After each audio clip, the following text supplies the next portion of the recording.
बेटा यहाँ पे डिफरेंशियल इक्वेशन ये दी हुई है, इसमें ये वाला टर्म राइट में जाता है तो y square minus 4y into d x हो जाता है, फिर x dx के नीचे जाता है और ये वाला dy के नीचे जाता है।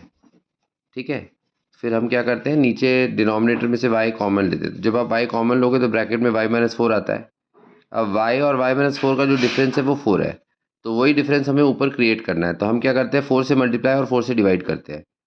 तो 1/4 को बाहर कर दिया, फिर ऊपर जो 4 है उसको हम लिख सकते हैं y माइनस ब्रैकेट में y minus 4, y minus bracket में y minus 4 divide by y into y minus 4 into d Y.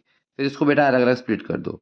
तो जब अलग अलग स्प्लिट करेंगे तो d y upon y minus 4 होगा, इधर डी वाई अपॉन वाई होगा। ठीक है, अच्छा इधर 1/x dx का integral ln x plus c आ जाएगा। इधर इसको इंटीग्रेट कर दिया, 1/4 ln y minus 4 minus ln y bracket closed.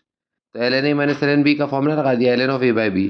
तो ln के अंदर y माइनस 4 अपॉन y का मॉड आ जाएगा इक्वल ln x प्लस सी। अब हमें क्वेश्चन में दिया हुआ है y ऑफ 1 की वैल्यू 2 है, इसका मतलब अगर x को 1 पुट किया तो y की वैल्यू 2 आएगी। तो x 1 पुट करते हैं ln 1 प्लस सी, और या y की वैल्यू 2 पुट कर देते हैं, उस पर मॉड भी लगा देते हैं, है ना, क्योंकि ln के अंदर जो भी आता है उसमें मॉड में होता है। तो 1/4 ln mod of minus 1 equal ln 1 plus सी। अब ln 1 तो 0 होता है, मॉड के अंदर माइनस 1 आया तो ये 1 बन जाएगा, ये भी ln 1 बन जाएगा टर्म, तो ये भी 0 हो गया। 0 इक्वल 0 प्लस सी, मतलब बेटा सी की वैल्यू 0 आ गई, तो सी को 0 रख दिया। ठीक है, सी को 0 रख दिया तो 1/4 ln मॉड के अंदर y minus 4 by y equal ln x। 4 इधर क्रॉस मल्टीप्लाई किया और ये 4 इसकी पावर में चले जाता है, तो ये ln x रेज टू 4 हो जाता है।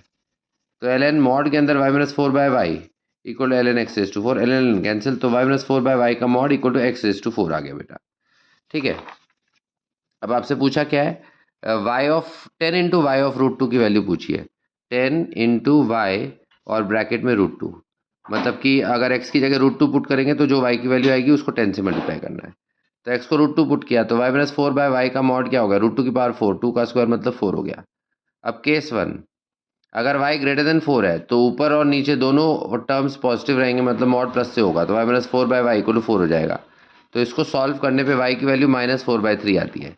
बट केस 1 में मैंने y ग्रेटर देन 4 लिया था, इसलिए ये तो पॉसिबल नहीं है। केस 2, अगर y की वैल्यू 0 से 4 के बीच में, ओपन इंटरवल 0,4, तो ऊपर नेगेटिव है नीचे पॉजिटिव है, इसका मतलब ऊपर जो